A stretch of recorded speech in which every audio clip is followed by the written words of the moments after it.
नमस्कार, स्वागत है आप सभी का व्यूज हाइलाइट्स में। शुरुआत करेंगे फटाफट खबरों का सिलसिला। मैं हूं गरिमा रितेश।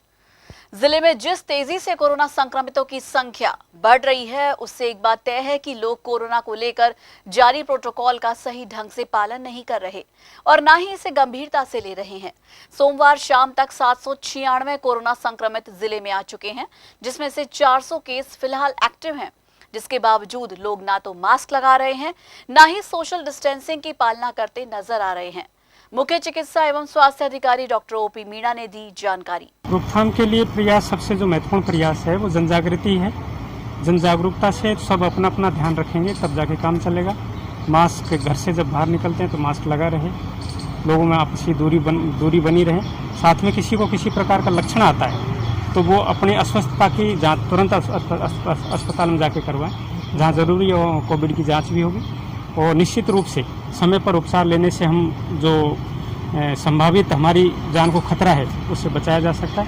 बाकी जागृति में ही हमारी सबकी भलाई है। अब तक के अपडेट में हमारे 796 केस अब तक हो चुके हैं पॉजिटिव केस। उनमें से करीब 400 केस एक्टिव चल रहे हैं और ये स्थिति लगातार एक बढ़ते संक्रमण को शो कर रही है। बैंकों से आना, पुलिस में, कोर्ट में, मेडिकल के हैं, अपने जो सुपर स्प्रेडर्स हैं, सब्जी दुकान वाले हैं और नाई हैं, सभी प्रकार की कम्युनिटीज से जो सुपर स्प्रेडर्स हैं उनमें से केसेज आ रहे हैं। और वो केसेज आने का मुख्य कारण है कि जो प्रोटेक्शन की पालना है, जो कोविड की प्रोटोकॉल हैं उनकी पालना प्रॉपर रूप से स्वयं के द्वारा नहीं की जा रही है। अलवर में एक और जहां कोरोना पॉजिटिव मरीजों की संख्या में लगातार इजाफा हो रहा है, वहीं अलवर के मत्स्य नगर बस स्टैंड पर टिकट के लिए लगी लंबी कतार कोरोना संक्रमण को बुलावा दे रही है। बस स्टैंड प्रशासन को चाहिए कि तुरंत माकूल व्यवस्था की जाए।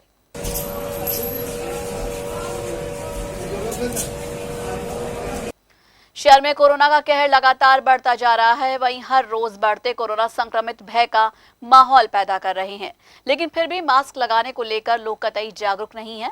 शासन प्रशासन ऐसे लोगों पर कार्रवाई करे ताकि लोग समझें कि मास्क पहनकर रहना कितना जरूरी है। नवनियुक्त पुलिस अधीक्षक तेजस्विनी गौतम ने पदभार ग्रहण करने के बाद मंगलवार को मोती डूंगरी स्थित पुलिस अन्वेषण भवन में जिले के सभी थानाधिकारियों की क्राइम मीटिंग ली। जिले में हो रहे अपराध की रोकथाम के लिए आवश्यक दिशा निर्देश दिए गए। क्राइम मीटिंग में सभी पुलिस थानों के अधिकारी रहे मौजूद। उसके अलावा मुकदमे तो यहाँ मिक्स क्राइम है मैडम। वाहन चोरी के, नकल जानी, मारपीट और ऑनलाइन फ्रॉड के मुकदमे होते हैं। वाहन चोरी में एक मैडम चौकी है कालीमुरी चौकी पे पहले स्टाफ रेगुलर रहता था, लेकिन आजकल के उनको थाने पे ले रखते हैं। पहले कालीमुरी फाटक था, वो बंद हो गया है। तो ऊपर से फ्लाईओवर विधायक को उससे सैंक्शन हो गए, लेकिन उसमें 2 लाख रुपए और एक्स्ट्रा के लिए उन्होंने डिमांड भेजी है, तो वो अभी भेज रखा है। वो हो जाएंगे तो 7 लाख होते ही शुरू हो जाएगा काम। अलवर पुलिस अधीक्षक द्वारा चलाए जा रहे अवैध शराब के खिलाफ अभियान के तहत एनबी थाना पुलिस ने अवैध देसी सादा शराब के 72 पौवे के साथ एक आरोपी को किया गिरफ्तार। मुखबिर से मिली सूचना के आधार पर हुई गिरफ्तारी। गोयल पेट्रोल पंप के सामने दुकानों की आड़ में खाली जगह में अवैध रूप से बेची जा रही थी शराब। मौके पर पहुंची टीम ने आरोपी को किया गिरफ्तार। दिनांक 6/7/20 को जरिए मुखबिर सूचना मिली कि दिवाकरी मुल्तान नगर में अवैध शराब बेच रहा है। एक शख्स है अवैध शराब बेच, इस पर श्री पांचुराम ESI में टीम के गए, जहां पर एक शख्स शराब बेचते हुए दिखाई दिया, जो पुलिस को बावरदी देखकर भागने लगा, जिसको पुलिस ESI द्वारा में इमदाद मुलाजमान के पकड़ा, जिसने अपना नाम रवि कुमार पुत्र जगदीश जाति ब्राह्मण निवासी मुल्तान नगर दिवाकरी अलवर होना है। जिस शराब हम बेच रहे थे मुल्तान नगर दिवाकरी। क्या काम करता है? ये मजदूरी करता है, शराब बेचने का कार्य। केंद्रीय बस स्टैंड पर अब अलवर आगार की 24 बसें अलग अलग रूट्स पर संचालित हो रही हैं। यात्री भार भी ठीक ठाक मिलने लगा है। लोगों की आवाजाही के चलते बस स्टैंड पर इस समय रौनक बनी हुई है। यात्री भार के बढ़ते ही अन्य बसें भी संचालित की जाएंगी।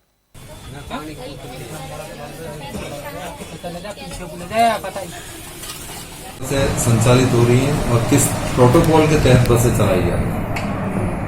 अभी अलवर आगार की तरफ से राजस्थान में 24 रूट पर बसें संचालित हो रही हैं। अब बिल्कुल राज्य सरकार के जो प्रोटोकॉल है कोविड-19 के तहत, उनका बिल्कुल नियमानुसार पालन किया जा रहा है। प्रत्येक बस की डिपो वर्कशॉप से सैनिटाइज होकर उसको प्रस्थान करवाया जाता है। मार्ग में भी जहाँ पैसेंजर वाहन में चढ़ते हैं उतरते हैं तो प्रत्येक चालक परिचालक को हमारे द्वारा हाइपोक्लोराइड सॉल्यूशन और 1 लीटर की कैन प्रोवाइड की गई है, जिससे कि वो उसको रास्ते में उसको सैनिटाइजेशन कर सके और डेस्टिनेशन पॉइंट पर पहुंचने के बाद भी संबंधित डिपो में उसका बस का सैनिटाइजेशन करवाया जाता है। यात्रियों के स्वास्थ्य का ध्यान रखा जा रहा है। कोविड-19 के अंतर्गत प्रत्येक परिचालक को एक थर्मल गन स्क्रीनिंग के लिए दी गई है। यात्रियों का तापमान चेक करके ही वो बस में यात्रियों को चढ़ने देते हैं। जी, यात्री भार कितना मिल रहा है फिलहाल? वर्तमान में यात्री भार 70% से 75% के आसपास प्राप्त हो रहा है अलवर आगरा में। आगे और बसें रूट पर चलाने की कोई गाइडलाइंस है? जी बिल्कुल, प्रत्येक 10-15 दिन में हम बसों की संख्या बढ़ा रहे हैं। जैसे जैसे हमारे पास जिस रूट की डिमांड आ रही है तो यात्री भार के अनुसार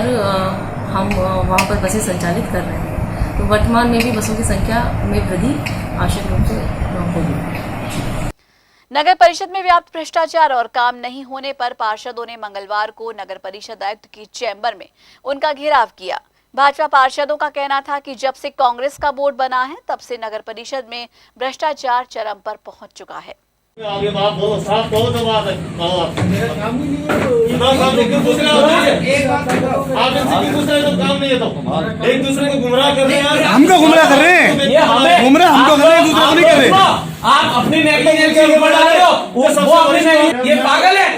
आप कह रहे हो कि कर्मचारी पूरे आ नहीं रहे, वो कह रहे हैं कि हाजिरी नहीं मिल रहे और पागल बना रहे हो हमको। क्यों नहीं शास्ति काट रहे हो? बिल आप बनाते हो, ये वेरीफाई कर, बिल कौन बनाते हो? 54,000 रुपए महीने में टैक्स लग रहा है, 6 महीने में टैक्स फ्री हो जाता है। इंस्पेक्टर बना के वो किराए में लग रहा है। अरे तो ये बता रहे हैं कि पूरी नहीं आ रही तो क्यों उसको? देखिए, जिस प्रकार से आप सब लोग जानते हो, पूरा शहर भी इस बात को जानता है कि पिछले 7 महीनों में कांग्रेस के जो बोर्ड बनने के बाद जैसी स्थिति 7 महीने में हुई है, बहुत से पुराने लोग भी अभी मिले जिन्होंने कहा कि अब तक के इतिहास में हमने ऐसी स्थिति, ऐसी खराब स्थिति कभी भी नहीं देखी।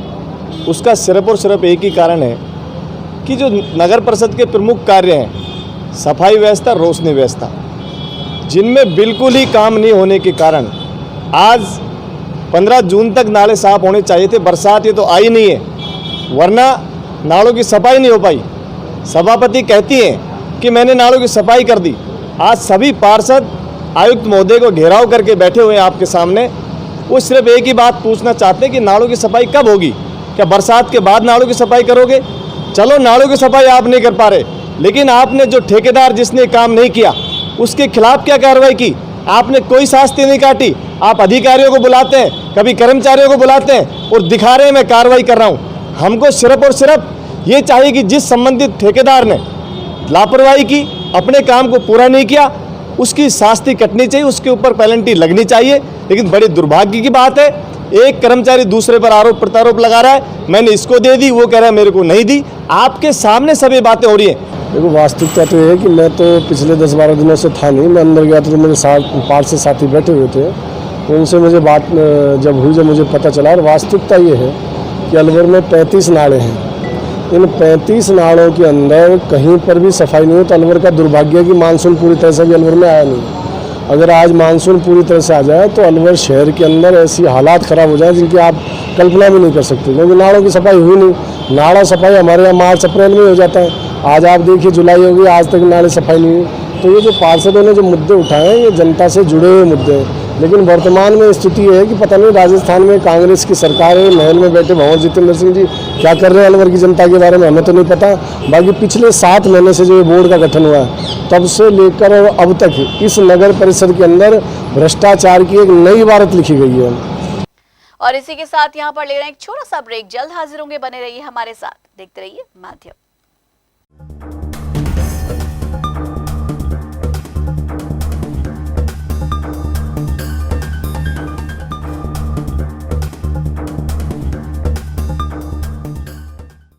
व्यूज में एक बार फिर से आप सभी का स्वागत है और अब फिर से रुक करेंगे कुछ और खबरों का। कोतवाली थाना पुलिस ने नकली सोने की ईंट बेचकर 2 साल से फरार शातिर ठग जमशेद को किया गिरफ्तार, जो कि गोपालगढ़ का रहने वाला है। आरोपी कई वारदातों में चल रहा था फरार। मामले में एक आरोपी को पहले ही 2 नकली सोने की ईंट और 80,000 रुपए के साथ किया जा चुका है गिरफ्तार। दिनांक 22/4/2018 को परिवादी बाबचंद भाई बघेल जो गुजरात निवासी है उसने एक रिपोर्ट दर्ज कराई थी कि सोने की ईंट बेचने का झांसा देकर नकली सोने की ईंट के आधार पर 2.5 लाख रुपए की ठगी, जिसमें मुलजिम तौफीक निवासी भंडारा थाना कामा व जमशेद निवासी लावना थाना गोपालगढ़ द्वारा ठगी को अंजाम दिया गया। इस मामले में पूर्व में मुलजिम तौफीक को गिरफ्तार किया जा चुका है। आरोपी जमशेद करीब 2 साल से फरार था, जिसको तलाश के लिए विशेष टीम गठित की गई थी। टीम द्वारा आज दिनांक 7 को सुबह जल्दी मुखबिर की सूचना के आधार पर उसके गांव में दबिश देकर मुलजिम को गिरफ्तार किया गया है। अलवर के राठ इंटरनेशनल पब्लिक स्कूल के अभिभावकों ने फीस माफ करने की मांग को लेकर मंगलवार स्कूल के गेट पर किया प्रदर्शन, जिसके बाद जिला शिक्षा अधिकारी के नाम एक ज्ञापन सौंपा गया। अभिभावकों का कहना है कि स्कूल प्रबंधन फीस के लिए जबरन दबाव बना रहा है और बच्चों को भी परीक्षा में नहीं बैठने की धमकी दी जा रही है।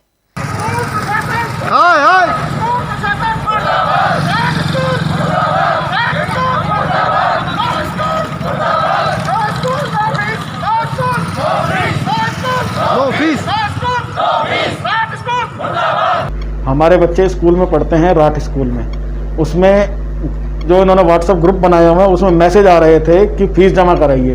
जो लोग फीस जमा करा देंगे उनके व्हाट्सएप ग्रुप अलग बना दिए जाएंगे, उनको ऑनलाइन क्लासेस दी जाएंगी, पढ़ाया जाएगा और पेपर दिए जाएंगे। जो लोगों ने फीस जमा नहीं कराई उनके व्हाट्सएप ग्रुप अलग बना दिए जाएंगे, उनको ना तो कोई ऑनलाइन पढ़ाई कराई जाएगी, ना ही बच्चों को स्कूल में एडमिशन दिया जाएगा और पढ़ाई कराई जाएगी तथा पेपर देने के लिए नहीं बैठाया जाएगा। हम लोग स्कूल में सब लोग इकट्ठे होकर गए कि स्कूल की फीस कुछ माफ की जाए, ताकि लॉकडाउन में सभी के काम धंधे नहीं है, आर्थिक स्थिति सभी की खत्म है। इसलिए वहां पर स्कूल प्रशासन ने हमारे साथ बदतमीजी की, ढंग से बात नहीं की। और दूसरी हमारी 4 मांगे थी। एक तो मार्च तक की हमें मार्कशीट दी जाए, बच्चों की प्रोग्रेस रिपोर्ट दी जाए, जो आज तक किसी भी पेरेंट्स को नहीं मिली। हमें ये नहीं पता हमारा बच्चा फेल हुआ है, पास हुआ है, आगे की क्लासें इन्होंने चालू करा दी हैं, किसी को कोई प्रोग्रेस रिपोर्ट दी नहीं है। दूसरी हमारी ये थी, बोर्ड के पेपर 10वीं 12वीं के ये पढ़ाई करा रहे हैं, हम लोग इनसे लिखित में लेना चाहते हैं, क्या ये बोर्ड के एग्जाम कराएंगे? इस साल के बोर्ड के एग्जाम कैंसिल हो गए, गवर्नमेंट ने नहीं कराए, ये फीस का दबाव दे रहे हैं, पढ़ाई करा रहे हैं, एग्जाम होंगे या नहीं होंगे ये पता नहीं है। और तीसरा, गवर्नमेंट की कोई गाइडलाइन आई हो स्कूल में ऑनलाइन के पढ़ाई के लिए।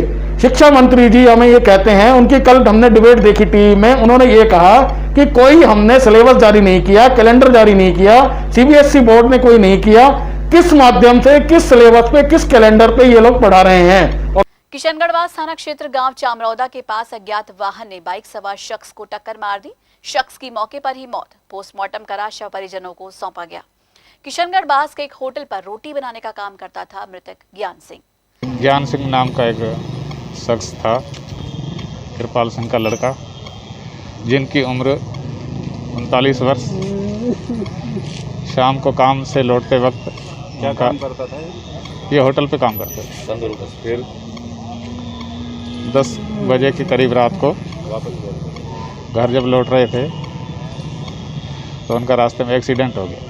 कौन सी जगह हुआ था? गांव बगतला के पास। आपको कैसे सूचना लगी थी? हमें तो सूचना मेरे हिसाब से सुबह मिली। वहीं सदर थाना क्षेत्र गांव चिकानी के पास अज्ञात वाहन ने एक बाइक सवार युवक को मारी टक्कर। शख्स की मौके पर ही हुई मौत। सैतली का रहने वाला था मृतक ओम प्रकाश। गांव खानपुर से अपनी बाइक लेकर सैतली जा रहा था। रास्ते में बाइक को टक्कर मारने से हुई मौत। का सनोफ गिरधारी लाल जाटव है, जो कल अपने गांव से अपने रिश्तेदारी में जा रहा था, जो चिकानी के पास एक्सीडेंट हो गया, जिसमें इसकी मौके पर ही मृत्यु हो गई। किस वाहन से एक्सीडेंट हुआ? इसकी मोटरसाइकिल से जा रहा था, हेलमेट नहीं था और किसी अज्ञात वाहन से एक्सीडेंट हो। क्या काम करता था परिजन क्या बता रहे हैं? मजदूर वर्ग में से ही है। अच्छा। शहर में एक तरफ तो पानी को लेकर हाहाकार मचा हुआ है और लोग पानी की समस्या को लेकर रोजाना जलदाय विभाग कार्यालय में पहुंचकर हंगामा और प्रदर्शन कर रहे हैं। लेकिन दूसरी ओर वार्ड नंबर 57 में मेन रोड पर 2 महीने से पाइपलाइन लीक होने से हजारों लीटर पानी रोजाना व्यर्थ बह रहा है। पानी व्यर्थ बहने की शिकायत जलदाय विभाग अधिकारियों को की गई, लेकिन उसके बावजूद भी आज तक कोई कार्रवाई नहीं की गई है। वार्ड नंबर 26 अखेपुरा कोली बस्ती में करीब 2 महीने से पानी की समस्या से परेशान होकर महिलाएं स्थानीय पार्षद महेंद्र वर्मा को साथ लेकर मनुमार्ग जलदाय विभाग कार्यालय पहुंची। यहां उन्होंने जलदाय विभाग अधिकारियों को पानी की समस्या से अवगत कराया, जिस पर अधिकारियों ने जल्द ही पानी की समस्या को दुरुस्त करने का दिया आश्वासन। सुमन, कहाँ से आए हो आप? अखेपुरा से। क्या समस्या लेकर आए हो? पानी की। कितने दिन से नहीं आ रहा? पानी की साल भर होगी, पानी नहीं आ रहा। अच्छा। एक डेढ़ महीना में पानी छोड़ता है, बिल्कुल गंदा पानी छोड़ता है। अच्छा। जो नाली में फेंकना पड़ता है वो। कितने दिन से पानी नहीं आ रहा? 1 साल हो गया। 1 साल हो गई। तो फिर आप कहाँ हैं अब आज? यहाँ वाटर मशीन से आ रहे हैं। क्या कह रहे हैं? क्या कह रहा है? अब घरे आ जाएगा, वो कर देंगे। का सिर्फ पानी पर कल का वादा करा था सोमवार का। अब कहाँ से भर के ला रहे हो पानी? कहीं से भरा, सोका से कहीं से ठाकुर को पे करे घोड़ा फेर जाते हैं पानी के मारे। वार्ड से आए हैं। वार्ड नंबर 26 मोहल्ला अखेपुरा कोली बस्ती में एक गली में पानी की सप्लाई नहीं हो रही करीबन 1.5 से 2 महीने से। टंकी की सप्लाई नहीं आ रही बिल्कुल भी। एक चमेली बाग ट्यूबवेल हुआ करता था, करीबन वो 4 महीने फेल हो गया। उसकी जगह नगर परिषद ने, सभापति महोदय ने एक ट्यूबवेल सैंक्शन कराया, उसको ट्यूबवेल किया। उसकी मोटर को भी खराब हुए, आज 20 दिन हो गए, लेकिन सभापति द्वारा उस मोटर को अब तक ठीक नहीं कराया ट्यूबवेल को। लेकिन जिस क्षेत्र से ये लोग आए, इस क्षेत्र के अंदर पानी की समस्या का समाधान एक ही है, टंकी की सप्लाई के अलावा इनके क्षेत्र में पानी नहीं पहुँच सकता। तो अब आज इन्होंने क्या आश्वासन दिया? भार्गव जी का, इनको ये हम शुक्रवार को भी आए थे, भार्गव जी का ये था कि सोमवार तक पानी पहुंच जाएगा। आज ये सोमवार को छोड़ के मंगलवार आए, 1 दिन का टाइम और देके, उसके बाद भी पानी कोई व्यवस्था नहीं हुई अब तक। जयन साहब से बात हुई तो उन्होंने बोला है कि मेरे को कालकवा से कोई पानी नहीं मिल रहा, टंकी सप्लाई नहीं हो रही बिल्कुल भी। सैनी समाज विद्यार्थी उत्थान शिक्षण संस्थान द्वारा पूर्व अध्यक्ष रायसी को पूर्व राज्य मंत्री सुनील परिहार के जन्मदिन के अवसर पर मोती डोंगरी स्थित Makhanlal charitable trust blood bank में मंगलवार सुबह विशाल रक्तदान शिविर का आयोजन किया गया। 62 यूनिट रक्तदान का रखा गया लक्ष्य। सैनी समाज विद्यार्थी उन्नत शिक्षण संस्थान एवं राष्ट्रीय सैनी सभा के संयुक्त तत्वाधान में काफी दिनों से एक पीड़ा थी। लोग बाग फोन करते हैं, सामाजिक परिप्रेक्ष्य से जुड़े हुए हैं। लोग बाग कहते हैं कि यार कई बार ब्लड की रात में आवश्यकताएं पड़ती हैं, तो ये कमजोरी हमने महसूस की है और मैंने तो खुद ने अपने प्रेजेंट में परिवार में ये कमजोरी को महसूस किया। उसके बावजूद मेरे गुरु हैं और वरिष्ठ समाज सेवी हैं, पूर्व में राजसिको के अध्यक्ष रहे हैं, पूर्व में राजसिको के चेयरमैन रहे हैं और राज्य मंत्री रहे हैं और हमारे पूरे राजस्थान लेवल पर वरिष्ठ समाज सेवी के ऊपर उभर के आए हैं। आज उनके जन्मदिन के उपलक्ष्य में आज ये हमारा पहला रक्तदान शिविर हम लगा रहे हैं माखनलाल चैरिटी ट्रस्ट में और आगे भी हम ऐसे ही प्रेरणा लेते हुए सभी लोगों का सहयोग ऐसे ही आगे हमको निरंतर मिलता रहेगा। तो साल में 1 नहीं 2 बार हम ब्लड डोनेशन का कैंप लगाएंगे। आज बारिश का सीजन आते ही पौधरोपण का मौसम भी शुरू हो गया है। ऐसे में सरकारी नर्सरी से इन दिनों 400 से 500 पौधे प्रतिदिन लोग ले जा रहे हैं, ताकि पर्यावरण की सुरक्षा और पर्यावरण को बचाए रखने की मुहिम में प्रकृति का साथ दे सकें। इस साल लगभग 40,000 पौधे बेचे जाने का लक्ष्य रखा गया है। पिछले 2 सालों में भी पौधरोपण को लेकर काफी जागरूकता बढ़ी है। आप लोग भी एक बार इधर आ जाओ, एक बार। हाँ, पौधे 1 तारीख से बिकने शुरू कर दिए जी। लगभग अभी तक 8,500 के लगभग पौधे बिक चुके हैं। हाँ। इस बार कितना लक्ष्य है पौधों का? इस बार हमारा लक्ष्य है 49,132 पौधे का वितरण का। अच्छा, तो पौधा किस टाइप के पौधे जो हैं वो इस समय यहाँ से लोग ले जा रहे हैं? यहाँ से छायादार, फलदार और फूलों के पौधों की ज़्यादा डिमांड रहती है, लेकिन फूलों के पौधे हम बहुत ही कम लगाते हैं। जी। हमारे टारगेट ज़्यादा से ज़्यादा बड़े वृक्षों का लगाने का होता है जी, जिनमें जामुन, शहतूत, बोतल बुरुश, पारस पीपल, पापड़ी, करंज, पीपल, बर्ड, गुडल, चांदनी, चंपा, हारशिगार, कचनार, तिकोमा, नींबू, कनेर, शहतूत, अंजीर, एडोनीम, मीठा नीम, ये सारे हैं। ऐसे बड़े पौधे तैयार। ठीक है। पिछली साल की अपेक्षा मतलब जो 4-5 साल का यदि अपन टर्नओवर निकालें तो लोगों में पौधारोपण के प्रति उत्साह बढ़ा है। हाँ, पौधारोपण के प्रति जागरूकता आई है लोगों के अंदर। हर तबके के लोग पौधे ले जाकर लगाने की कोशिश कर रहे हैं। बिल्कुल।